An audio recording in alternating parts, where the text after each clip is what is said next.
Hi folks, today I'm going to talk to you about a couple of images that I've taken back historically in 2015 and another one in 2016. The common thing between the two of those images is the fact that they were both taken in the night time, and with that there were images taken like after midnight. So here goes.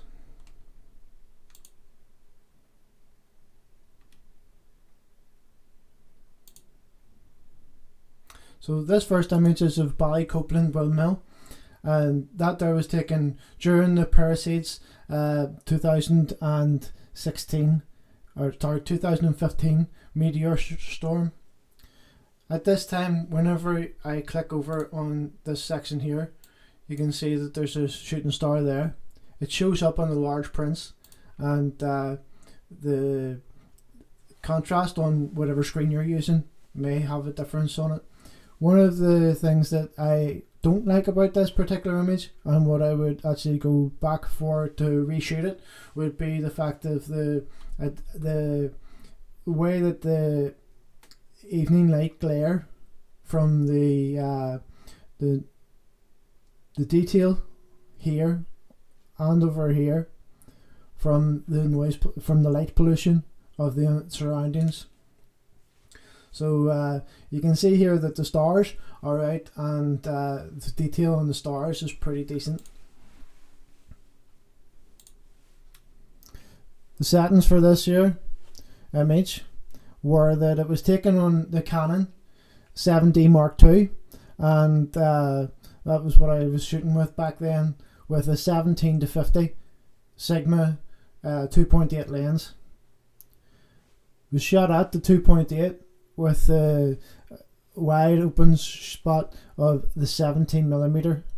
It was a 13-second length of exposure, and it was shot on an ISO of 800. There's a bit of a story around the background of this year, where whenever I was shooting this year, and I had been trying with a torch to light up the grass that you see at the foreground just in front of the windmill.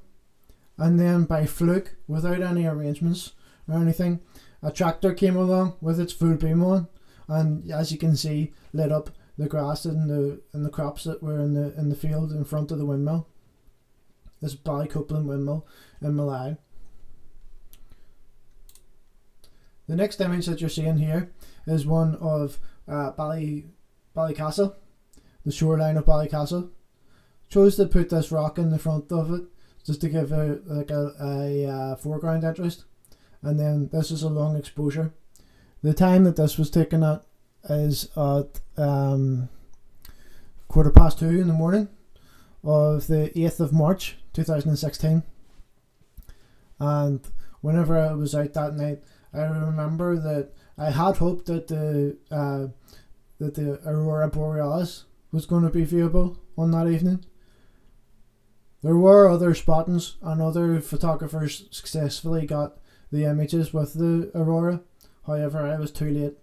By the time that I had reacted to getting my camera gear ready and getting down the road to a position where there was a potential to see it along the north coast, I was too late. And I was quite gutted whenever I seen some fabulous shots that other photographers had taken in the same evening.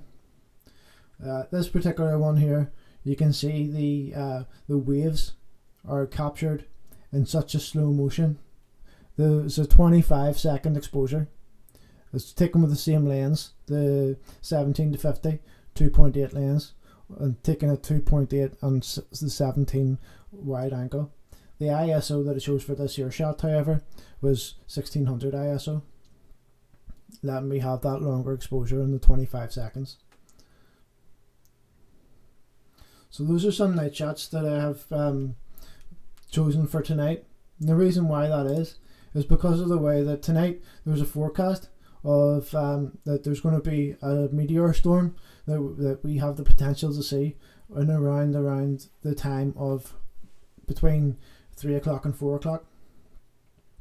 The conditions for the evening look to be pretty good, And I'm kind of like sitting on the fence. I'm thinking to myself, I would love to get out there and take some of these photographs, but unfortunately we're in lockdown. So frustrating. And I may get up in the middle of the night and just try to do something in my back garden, but ideally I would love to go to a location, but that would be pretty wrong. So I think I'll just for this evening try to do something in the back garden. Okay, so thank you very much for listening to me and taking the time, and I'll see you again. All the best. Bye bye.